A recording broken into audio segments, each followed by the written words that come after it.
A landed house in Singapore held a secret that stunned even seasoned officers. Not 5 dogs, not 10, but 79. And for more than 2 years, one woman kept all of them hidden, unlicensed, UN microchipped, and far beyond the legal limit of 3. This was not just a pet issue. It became one of the most serious animal welfare cases Singapore has ever seen. Back in June 2022, officers were alerted by a law firm that the owner of a repossessed property had an unusually large number of dogs inside. When AVS investigators stepped in, they found 65 dogs packed into the house. Most were toy poodle mixes, none licensed, none properly microchipped. Officers gave clear instructions: license them, microchip them, and reduce the numbers. But those instructions were ignored.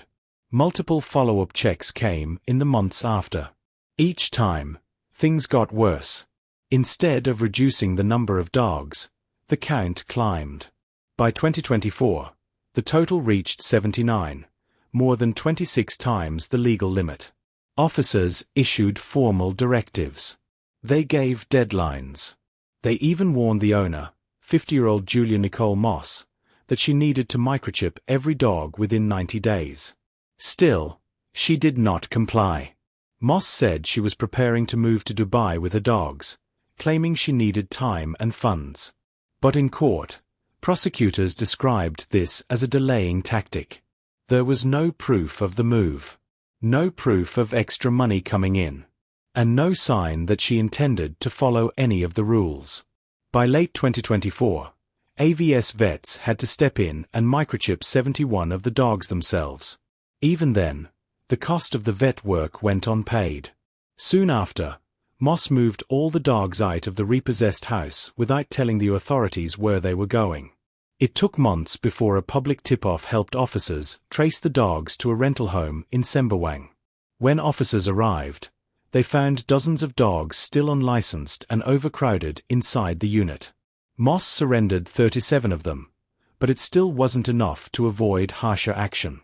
By July 2025, the remaining dogs were seized under a court order. Today, 52 have been rehomed under proper care, and 3 were eventually returned to Moss after she finally secured valid licenses. In court, prosecutors called the case unprecedented, not only because of the huge number of dogs, but because of the repeated refusal to follow rules meant to protect both the animals and the public. The court agreed, handing Moss a fine of $21,500. If she fails to pay, she faces a jail term of 1 month, for weeks, and 24 days. This case forces us to think deeper. When someone keeps ignoring rules meant to protect animals, what more should be done to prevent things from reaching such an extreme point? If you found this story meaningful, do support the channel. Like, share, and subscribe to 2230 for more detailed and engaging coverage of Singapore's top stories.